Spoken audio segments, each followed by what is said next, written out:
Hi, friends, and welcome to the Heartful Parent Podcast. I'm your host, Christy Keating. In this podcast, we talk about it all, our parenting, our partnering, and our professional lives, because they are all a part of us, and we were never meant to do this alone.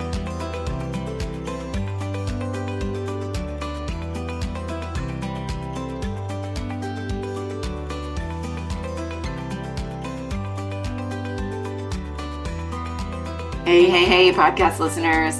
Welcome back. I am thrilled to have you here.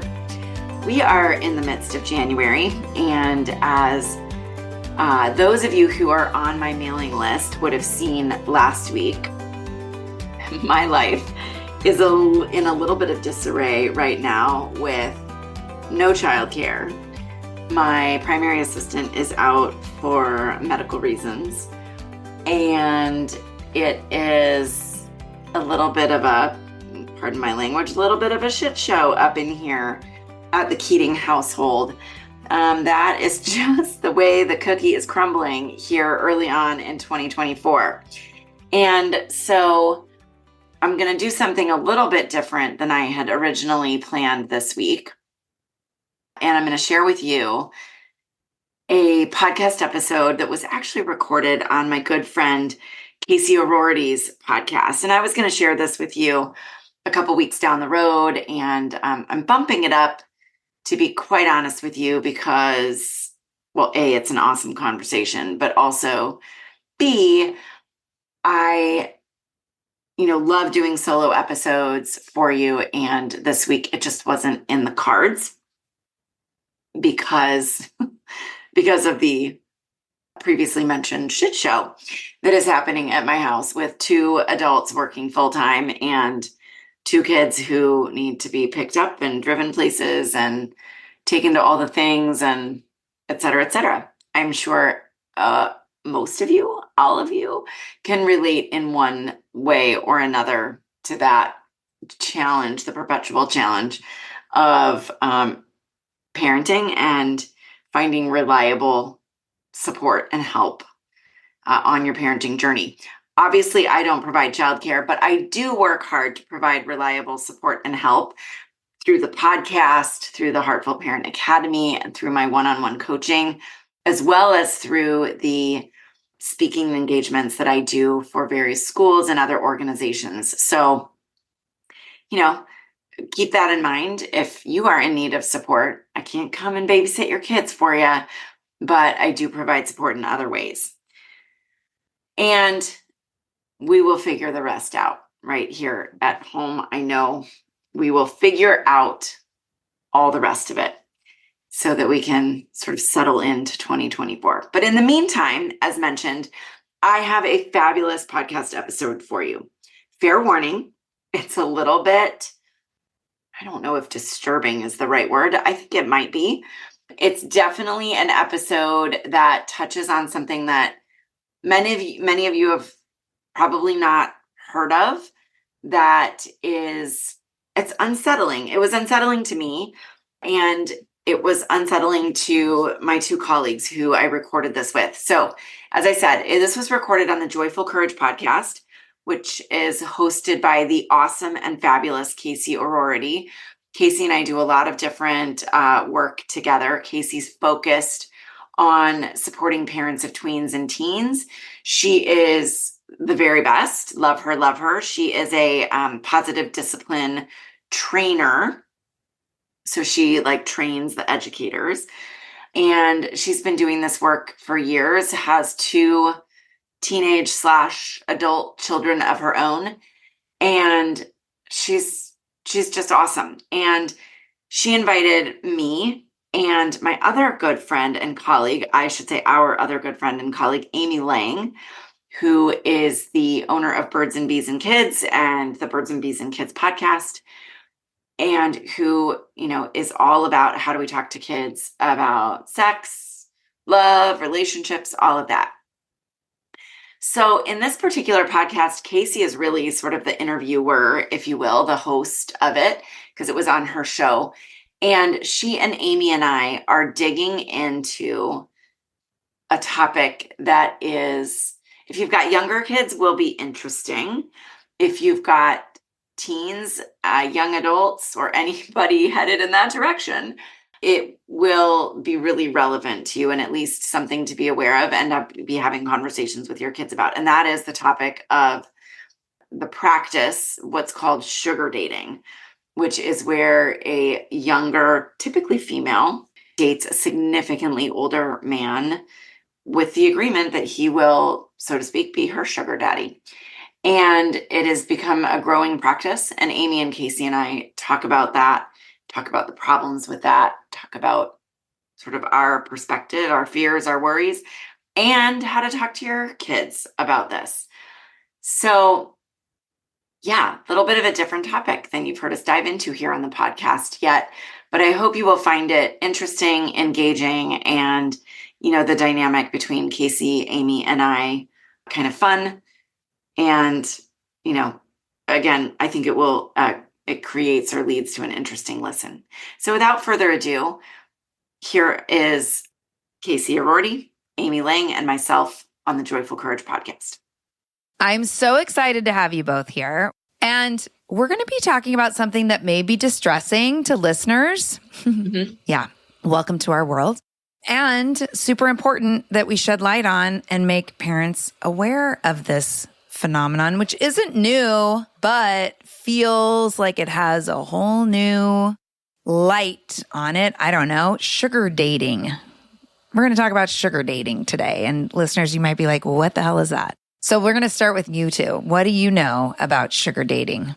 Amy, you want to go first? Well, I know that if I had known about sugar dating when I was a young 20-something, I would have been all over it.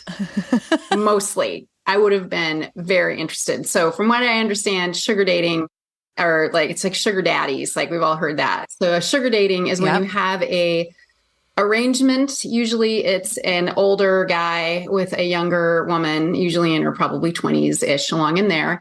And they have an agreement that in exchange for sometimes money, trips, clothes, gifts, companionship, they date and have a relationship. So it is mutually beneficial. The young person gets to have all this fun stuff going on in her life with no real commitment with this older person who can shower her with attention, et cetera, et cetera.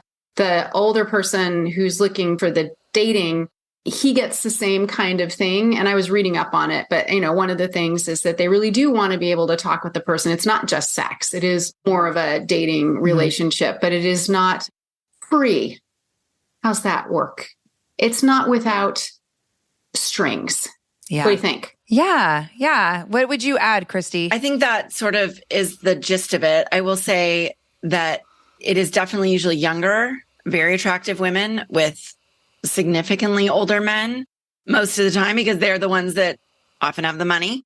And it is a financial transactional relationship. Unlike my friend Amy, I think I would have been oohed out by this in my early 20s. I'm still pretty oohed out by it. And I think one thing that's really important to note is that, yes, although they want to have some sort of a connection, or like the older men are looking for some sort of a connection, many of the young women who are engaging in this are doing it with more than one man at a time. It's not an exclusive relationship in many cases. And there are websites that facilitate this, which I know we'll probably talk about. We need to talk about, but it's not just I happen to meet this old guy at the grocery store or at the bar. This is being actively facilitated through the internet. Yeah. Well, do you want to know what Wikipedia calls it? Sure. Yeah. Okay. So Wikipedia says that sugar dating is a pseudo-romantic, transactional, sexual relationship between an older, wealthy person and a younger person. Yep. So you guys nailed it. That's it. Yeah. And, it's interesting. I have a friend whose daughter I was sitting with, and she threw it out. Oh yeah, 2 of my roommates have sugar daddies. And there's this reader board that has messages. You can buy messages. And there was a happy birthday message from blah, blah, blah. And I was driving with Rowan and she's like, that's a total sugar baby to her sugar daddy message. And I was like, how do you know that? And then we were in Cabo recently and we met this young girl. She's probably 22. And she's there with this, probably my age, right? In his 50s guy. And she's like, oh yeah, he's my friend. They're sharing a room. they're partying together. And one of my girlfriends was like, that's a sugar situation going on. And so I feel like it's, I'm going to buy a red car. And now I see red cars everywhere. It kind of feels like now that I've tuned my radar, I see it everywhere. And it's so interesting to have conversations with my kids about it because they're like, it's a win-win, and trying to be like, but it's not. You immediately think about, okay, so is this just like glammed up prostitution? Yes. Like, is it the same? Is it different? I say Christy's saying yes. 100%. Amy's like, meh. I'd say it's glammed up sex work or sex work casual or something, right? Yeah. Sex work light, maybe. When I think about sex work, I think about, even though I know better, I know it looks in all kinds of different ways, but I think about the gals who are out on Aurora, right? I think about the people who have like thriving sex work businesses. That's what they do, right? They're committed, comfortable, feel good about it. Like I think about all those things as being like, that's sex work. Like that's serious sex work, thoughtful. This is what I do. And then of course, all the exploitative side of it. But for the sugar baby-ing, daddy-ing, if it's sex and there are goods and services and money being exchanged, that's work. She's working. Yeah. And I think we have to acknowledge that most of the young women who do this are coming from a place of desperation. They're not doing it because they want to have sex with a 70-year-old man. They're not doing it because they're attracted to that age group. And what I learned as I did some research for this episode is that the overwhelming majority of them are doing it to get their student loans paid or their rent paid. Like that just, I think, brings it to this. It's not empowering. They are desperate, right? They need this. It's not a win-win. I mean, yes, they're getting those things paid for, but what are we driving these young women to that that's what they need to do? And if you look up, and I don't have them in front of me, but if you look up the definitions, the Oxford English Dictionary definitions of prostitute, escort, sex worker, and sugar baby, they are virtually identical. There is no difference. It's the exchange of sex for money, period. I did my own research, right? I'm like, what comes up when I look this up, which is pretty crazy and very sugaring positive. Like I found a lot of like, here's 10 best practices for being a good sugar baby. And it's very upfront that this is a financial transaction, super matter of fact. And I keep thinking, okay, about the difference between, hey, I'm a 30-year-old woman, right? And I see this opportunity, and I'm doing air quotes, and I'm making a decision to engage in this agreement with an older guy. But really what we're talking about today is, like you said, Christy, 18, 19, 20-year-old college students. They are not adults, even though they think they are. They are not adults. And I really I've tried to have conversations with my kids about this and tried to land the power dynamic and the vulnerability piece. And I feel like I'm falling flat in the conversation with them. So talk a little bit about that. I'll jump in there because when I was doing my research for this, I actually came across an episode that was produced by 60 Minutes Australia. And it was not positive towards sugar dating. I mean, they tried to be sort of neutral, reportery, whatever, but they really talked about some of the ugly underside of this and that there are real risks to these women. And in fact, for anyone who doesn't know, as I said, this is facilitated through the internet, and there is a website and really was blown up, this whole idea, by this guy named Brandon Wade. I think he's originally from China. He now lives in Las Vegas. At the time of this show, he's 48 years old. So, maybe a year or two older than that now.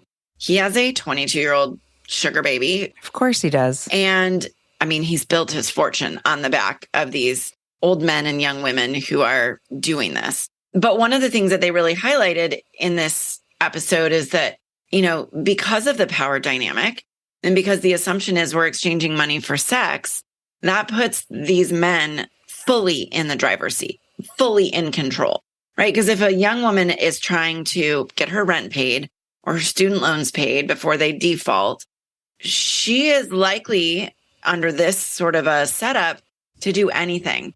And they told the story of this young woman who, thought they were going out to a restaurant. Her so-called sugar daddy, in air quotes, took her directly to his house, forced, various sexual acts upon her, and then kind of dropped her back off. And she was so ashamed she didn't end up asking for money. She filed a complaint through the website. Turns out this guy had 8 previous complaints They slapped him on the wrist, kept him off for like 2 weeks, and then let him back on. And he's still an active participant on the sugaring website. So there are real dangers and risks to these individuals. And that's not to say anything about STIs and all of that sort of thing, right? And mental health, which we can talk about too. But thinking of this as a win-win, or it's all good in the sun, I think is real risky. But one of the problems is those adolescent brains, right? I mean, frankly, we'll go back to me again. I would have been in total control. I would have been a disaster. In my head, I would have been conscious. Like when I think we read the same article, Casey, where she's like, I'm 30, I'm going to test drive this. This is my plan. And she showed like how to become a sugar baby and all the things you need to think through and all this shit. And I think that in my head, I would have thought that I had it all together and that I was in control. So when you're talking to young folks, and we have to think about, like Milo's 23, like our kids are basically the same age. You have to think about like, what is it like when you're 23 or, in that age range? And then to also think about how did they grow up? Like, what did they see? Tons of sexualized media. They've all been watching porn. Their friend culture is around like the hookup culture and all of that. And then all the emphasis on how you look. And then we've got social media that's saying, hey, look at me. I got this stuff from my guy, right? Like it all is in their heads. And so when you say there's a power imbalance, it's yada, yada, yada. There's a whole lot of, I think that would never happen to me. I would be in full control, right? I'm sure your family probably said that. It wouldn't happen. I'd be in total control. I know what's happening here. I understand the power dynamic. And sure they do. Sure they do. In 5 years, you're like, hey, remember we had this conversation how the sugar dating was cool? They're probably going to say, oh no, it's exploitive. It's all the things. It's all the things. So a lot of that is developmental. And then, just all kind of comes back to what can you say to help someone understand that this is really just fundamentally not safe, right? Like what can you say to someone who knows everything, right? Right. I don't know. Yeah. I wish I could say that I knew. The other thing too, is then we look at sex work and in our universe, right? Like we're all in liberal landia, right? Like there's lots of sex positivity and about making choices around sex work and that sex work is a legit job, like all of that, which I do believe to a degree. I think there's a whole lot of work, a whole lot of trouble. So there's this space for that. But if you're growing up in this sex positive culture and everybody's liberal and open and it's all body all autonomy, that, right? All that. Yeah. And then you say, hey, look at this sex work light. It's not sex work. I mean, it's sex work. I mean, like your definitions, right? It's sex work. It is. Yeah. Well, and the other piece too, Amy, like listening to you talk about how our kids have grown up and the messages they've gotten. On top of that, what I'm hearing from my own kids around, like, I'm never going to be able to buy a house. How am I ever going to be able to truly sustaining my lifestyle that isn't, this dumpy apartment that I currently live in, right?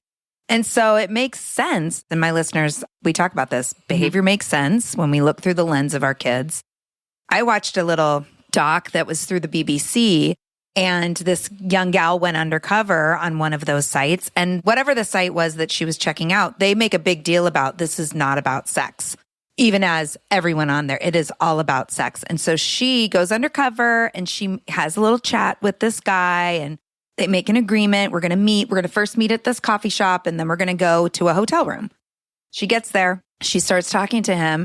He's really nice and really not creepy. She goes into the bathroom and does a little testimonial. She's like, so now I'm in this position of obviously I'm not going to go to the hotel with him, but now I feel bad. And I'm in a situation where it's hard for me to say, I don't want to do this thing. And there's that nuance too around the socialization and conditioning of, a certain gender and how we show. I mean, it's real easy to say like, well, I'd be like, fuck that. I'm not going to do it. But then you're in it and the person isn't super creepy. And she goes out and the guy is like, it seems like you're really uncomfortable. And so we don't have to do this. Like he happens to be probably the 1%er of sugar daddies. And she says, she's like, I'm sorry, I feel really bad, but I am uncomfortable, And so she's like, I'll pay for the hotel room. And he says, don't worry about it. What I appreciated about that video was that moment where she was like, now I feel bad. Like the doorway out gets smaller the closer you get to the act. And I think the adolescent brain plays into that as well. I mean, obviously it's how, many of us, as you said, a particular gender, we're often raised to like, don't make a scene, don't make people feel bad, please everybody, you want everyone to be happy.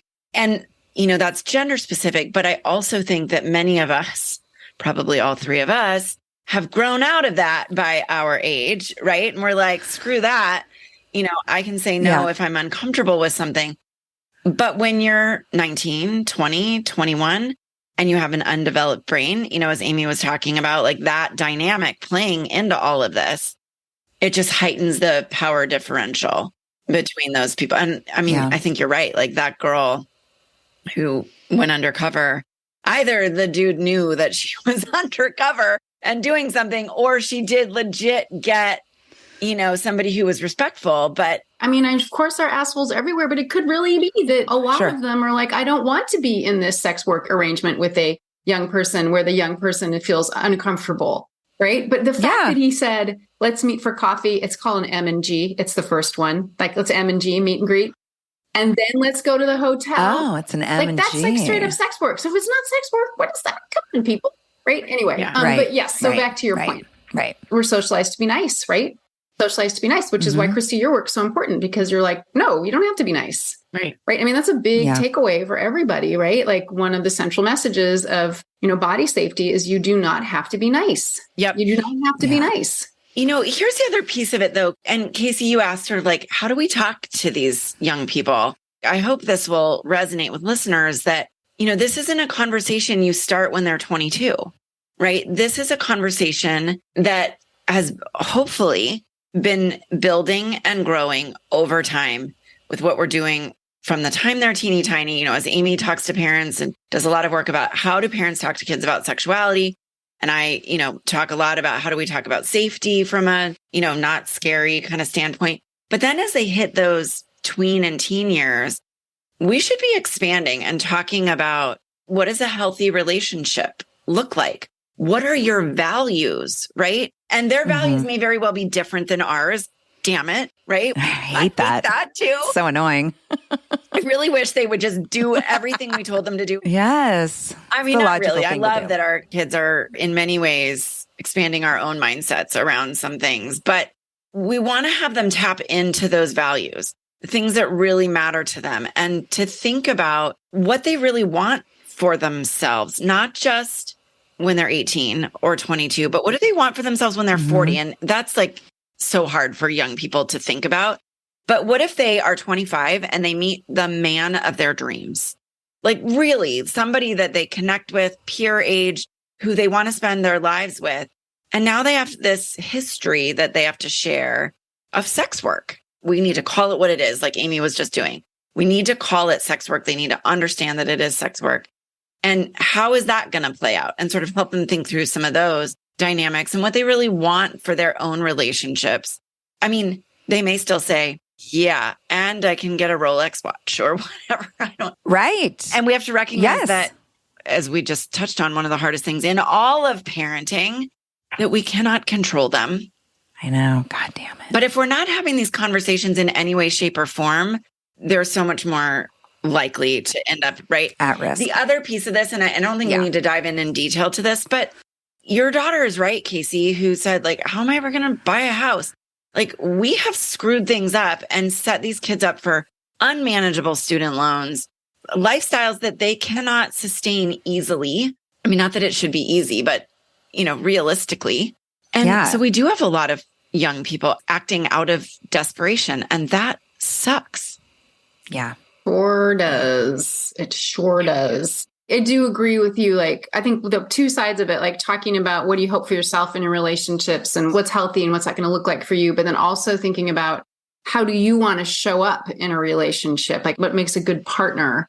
And I think that what makes a good partner piece might resonate in a different way. Like, does a good partner pay someone to do things for them? Does a good partner, like, where is that power imbalance thing, right? Like addressing that. But good news, I think most people think sugar daddying, babying, dating is gross. I think most kids think it's pretty gross. Yeah. To a degree. Like, well, I think that there's kids and then there's our kids that have left the nest. I mean, yes, to the conversations we're having, 100%, so important. And then we're in this weird space of like, oh God, like if you want to be a stripper, this is literally what Rowan said. If I want to be a stripper, what, are you going to stop loving me? And I'm like, well, no, fuck. I'm not going to stop loving you. God, please don't be a stripper. I mean, no shade to strippers, but I guess my point is that most likely most young people think, I don't think that's a good idea, right? But then there are people who are maybe like me who would be like, I could have taken this idea. I probably wouldn't have done it, but I might have. I would have test driven this. Yeah, and it feels like a thing, one of the many things that just feels so much more normalized. Yeah. And that's what makes me feel a little like, oh. And, and to your thing about like telling about your past, well, if you fall in love with someone, you can't tell them that you were a sugar baby, then that is not the person for you. Well, yeah. Yeah, that's what. But also, I see what you're saying. Like, you want to look back and say, hey, you meet someone, it's like, hey, tell me about your proud. past. It's like, well. I did go through this period. I mean, I got to say, like, I am a happily married woman to an amazing guy. And if I had said to him, well, I used to be a sex worker, I think he would have been like, oh shit, like that's not really, I'm like, I don't really like that. Right. Yeah. And that's not because he's not the right guy. He's an amazing guy. And so we also have to think about like, who are the quality of people that we're going to attract? I'm going to push back. Like I bonked everything I could get my hands on for about a year period. I was just thinking I wasn't a sex worker, but man, I was having lots of sex. Nobody was paying me. Damn it. But don't you think that when you bring money into it, it adds a different element? Yes, it does. Oh, yeah. Right? 100%. Yes, for sure. Yeah, I totally see your point. I think also like, again, when we're talking with young adults and their brains aren't quite there, you say that, you lay that out there and they're like, whatever, it'll be fine. Like what I said, right? They'll love me for who I am, no matter what my past is. Dismiss. So here's another way to talk to them about it, potentially. Yes. And I'll start with a story. So my husband and I were in Las Vegas, where we all know all sorts of shit goes down, right? The mecca of sex work. We were sitting at a very nice, expensive restaurant in one of the nicer hotels. And there was a couple. I mean, I hesitate to use that word, but there were two people having dinner together. And the man, I'm going to guess conservatively, was 80. Like he looked like my dad. And the young woman with him was 22, 23, somewhere in that range. Now, whether this was a sugar daddy situation or an escort, which we've already established, they're basically the same thing. I'm watching them and I'm sort of watching the dynamic and I'm watching what I perceived to be false interest and the persona that these young women have to put on to maintain the money coming in, to maintain the relationship, right? She probably doesn't give two shits what this 80-year-old man is talking about. And she has to pretend like he's the most interesting person on the planet, right? And I watched this dynamic unfold. And so if we want to think about like talking to our kids, that might be another way to do it. Can you imagine actually sitting across the table from an 80-year-old man night after night after night and pretending that you're interested in him? And then look at that same 80-year-old man. And do you really want to have sex with him? Right? Okay, this is terrible. My aunt and I, many years ago, my aunt is not that much older than me. We're very good friends. We're traveling together and we were sitting in the airport and our flight was delayed. And so we're sitting at this bar and we're watching the men go by. And I have to say, for like the next 5 men that walk by, which one would you want to have sex with? It's a terrible game. Sounds good. I mean, Fun it was game. kind of entertaining. It certainly helped the time pass. But if we do that and we're sitting at the airport or sitting at a cafe or at the grocery store with our kids, wherever we happen to be out and about with them, and we're like, okay, I want you to identify the next 3 70+ men who walk by. Which one are you going to have sex with? That's when the ew factor is going to kick in. But it's not always 70-year-olds, though. True. Either. I mean, we're kind of holding this idea, and I'm laughing because I'm thinking like old men. Like, I think there's a lot of 50-somethings. 40-something. So we'll just call them older. Okay, so we all are in that age range, right? So to us, we're like, I know, that's what I'm talking about. But do you remember how old 50 seemed when you were 19? That was old. Oh, yeah. For sure. Yeah. You know, pick your next 5 over 50s. Well, although Patrick Dempsey is the sexiest man alive right now, and he is hot as I'm just hell. waiting for John Stamos. Has John Stamos ever had it? I don't. Oh my God, he's such next. a babe. He's on my list. Top. But like most of them aren't looking like George Clooney, right? Yeah, it's highly doubtful. Those guys can get a date. They don't need to pay for a date. And there's this whole idea of, well, I don't want any strings. So sugaring just makes it so there's no strings. And I think that if you're a good looking, powerful man, you're doing fine with dating with no strings. You know what I mean? Like, Yeah. I don't know. Does that make sense? If you're dating and you don't have a financial relationship, if you're dating someone for dating, then there are all these expectations. There's expectations Right. of any number of things, riding off into the sunset together. But if you're in a sugar relationship, then the expectation is that you'll both do this as long as it's mutually beneficial, and then you're done. Right. Yeah. And that's the difference Right. between, I think, the Right. sugaring and the escorting. The escorting is more one-off. The sugaring is we're having a air quotes relationship. Right. So that would be the difference. Right. So it's same thing, same fucking thing, different style. Yeah. And Christy, I do think to your point about like, I'm hilarious about the game, but like, think about that, right? Like, think about this dynamic, this age difference, all this interest different. I think that could be really effective. But one thing that kind of cued in my head is that it's not just straight folks. It's not just girls. It's gay men going Correct. after younger gay guys. Like It's older women going after young. I mean, it's a real thing too. I think Absolutely. the website that does this is really heavily geared towards older men and younger women, but you're absolutely right. And that's a dynamic we've seen in the LGBTQ community for years. Oh, yeah. Oh, yeah. Chicken hawk. Yeah. Yeah. Familiar with that? Chicken hawk. Well, college girls from Florida, apparently it's exploding at colleges in Florida. Yeah. So there you go. If your kid Gross. goes to college in Florida, Oh, I wonder have a what conversation. DeSantis would have to say about that. No, it's not happening. Oh, It's not right? a thing. These good Christian girls in Gosh, it's not a Florida thing. would. Yeah. Oh, man. I think we also have to talk about why they think it's empowering and why it actually isn't empowering. Yes, please. Let's talk about that. That's what I hear. That's what I'm reading. It's like you said, to your point, Amy, like I am making this decision, I'm in control of this. Yeah. And I think that stems from, and I'm a fan of sex positivity when used correctly, but I think there's also this, now we're teaching young women that if you're exchanging sex for money, that's sex positive and empowering. And I think the way that we can kind of think about it is if one of you, i.e. the man in this heterosexual scenario we've set up, if one of you can pull the plug or demand more in order for you to get what you want out of it, then you're not the one in power, and therefore it's not empowering, right? Yeah, that's great. Yeah, it is by definition the older, wealthier man who is the one in the driver's seat here.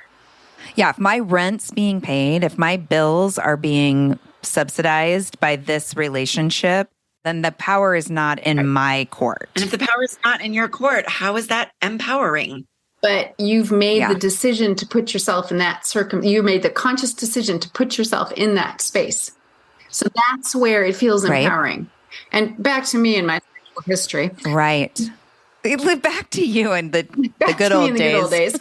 I can totally relate to this because once I started having sex, I realized that I could have sex with anyone I wanted to. I could walk into a bar and pick that guy and I could bonk him. We'd have sex. And it was incredibly empowering for me to be able to do that until I realized that he didn't care it was me. It had nothing to do with me. Yeah.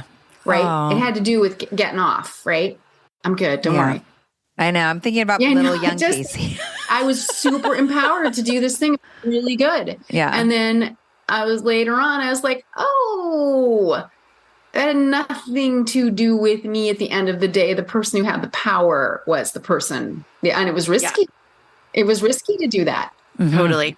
Well, and when we say, it's empowering or they think it's empowering because they've made the decision to be there, well, we all know, and we all did stupid shit that we could say, oh, I made the decision to do that. That in hindsight, we know. The fact that you bring so-called thought or intentionality to something does not, by definition, make it an empowering, good decision. Right. Those Yeah. two things don't go together necessarily, right? Right. Yeah, they don't. They don't. So, I mean, kind of like what is empowering, right? So then that comes back to what we were talking about. Like, how do you empower a young person, like to see that that's not a safe, good decision? Like to see that, like what you talked about, Casey, about you're not in control. Hello. You're not in control. Yeah. Because of like you both said, like the plug can be pulled at any time. That means you have this zero control. You have zero control. You're not in control.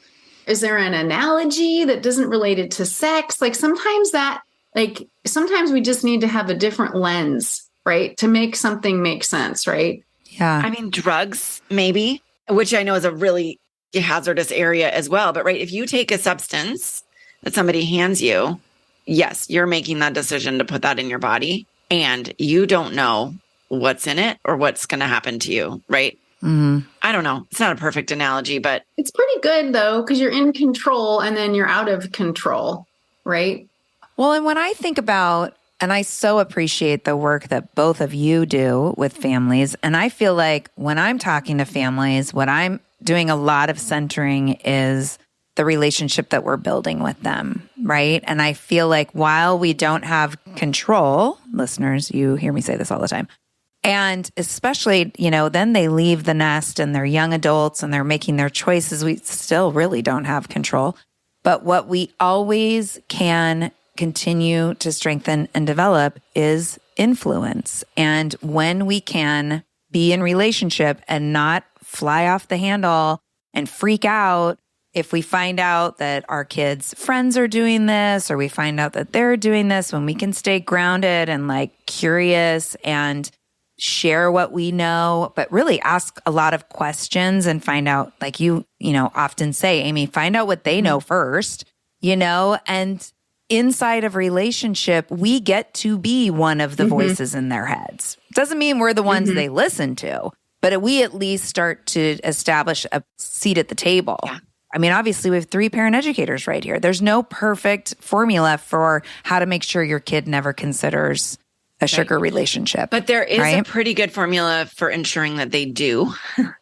And that is not being in communication, like not doing exactly what you just said, which is focusing on the relationship and the connection and having these important conversations. Because if we're not giving them that grounding, and at least, as you said, Casey, being one of the voices on the shoulder, then there's a lot of other voices that are all too happy to step in.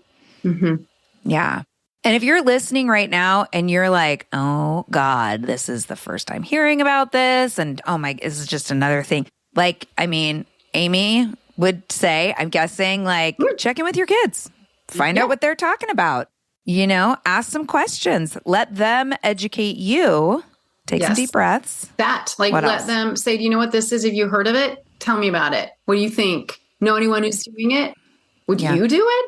And then you could be me and say, I think I would have done it. And here would be my regrets, right? It's okay to say that kind of stuff to your kids. I mean, if you did do it, one of my things about like revealing that kind of stuff about our sexual past with our kids, is it going to be traumatizing to them? Like, what do they need to know that like about you if you did have a sugar relationship or you did work in sex work, right? You have to really think about your kid and when they need to have that information. If you did work in sex work, I would say to withhold until they are older, or if it does come on the table, and then you can talk about your experience. But, not. What is older to you? I feel like 18, 19, 20. I think that's a safe place to come out with this kind of stuff. I mean, with the sex work, that's kind of more complicated to me. But like with the sugaring, if you had a relationship that was sugar daddy-ish, like you can say, okay, I dated this older guy and this is what it was like. And then I realized that I had no control. And then I was out, right? I mean, that's a place where I think lots of straight women have been, where they had a wealthy boyfriend or someone who was taking care of them or whatever. And it was imbalanced, right? It was imbalanced. So yeah, sorry. The sex work thing, there's so much complication around that, but don't tell your 15-year-old that you were a hooker. Nope. No. Same with the sexual abuse. Don't tell them you were sexually abused until they are much older. Right. Because we're asking them to hold something that's pretty big, and they might not have the tools. They won't have the tools to make meaning out of what you're sharing with them. Good. I want to add something to that about talking to our kids. So my older daughter is a little bit younger, obviously, than both of your kids. So she's 14. And she, in getting ready for this conversation, I told her, that, I was going to be chatting with Casey and Amy, and we were going to be, talking about this sugaring. And she had not yet heard of it, which is, is great. Hooray! But so for any parents who are like, oh, I don't want to talk about it because it might give them ideas. Okay, no, right? It's just the same thing that Amy and I say all the nothing. time when it comes to sex. Like we talk about it, and the more we have all of these conversations and focus on connection and, everything that we've been talking about for the last hour, that is how we are more likely to prevent them from doing it. So yes, did I share something with my kid that she had never heard of before? Yeah, but now I've opened up the lines of communication around this, right? So that when, when she's 16 or 17 or whatever, and we're talking about it again, or 15, whenever, tomorrow, right? There's a framework for that. And the bigger framework is that we've already had conversations about sex and relationships and everything, right? So, yeah. Now, that being said, for anybody listening who's freaking out going, oh my God, I learned this from Amy Lang. It is never too late to start. Yeah. Yeah. Yeah. It's never too late. I mean, and also you just say, I feel really weird asking you about this. I didn't really know what it was. I listened to these 3 maniac women. I mean, these 3 incredibly brilliant people. And I just want to know, like, have you heard of this? What is it? I feel weird. Just call it out. They love it. They love it. Yeah. Yeah. They love it. All right, listeners, that's all I've got for you this week. That was a big conversation. Later on in the season, in the year, we will dive into another sort of accompanying conversation that Amy, Casey, and I had about the topic of pornography. I'm not going to hit you with that next week. We're going to, calm it down into something a little different next week. But these are important conversations, and Amy and Casey and I love digging into this stuff. I'd love to know what you thought about that. Had you heard of this practice? Were you familiar with it? Does it, how does it sit with you? Does it feel like something totally fine? Does it feel like sex work? Where are you with it? And yeah, just kind of curious. Email me, Christy@theheartfulparent.com. And as always, and I mentioned this at the beginning, obviously I hope that the podcast is supportive to you on your parenting journey. I also offer one-on-one coaching, a fabulous membership, and do parent education, / public speaking for PTSAs, church groups, other groups that care for kids. And I also do professional trainings for both corporations and school districts. If I can support you or your organization in any way, shape, or form, let me know, reach out. I would love to do it in 2024. All right, everyone, have a fabulous day, night, whatever time it is in your world right now. I hope you got a lot out of that, and food for thought, right? Food for thought. Take care. I'll see you next week on the Heartful Parent Podcast.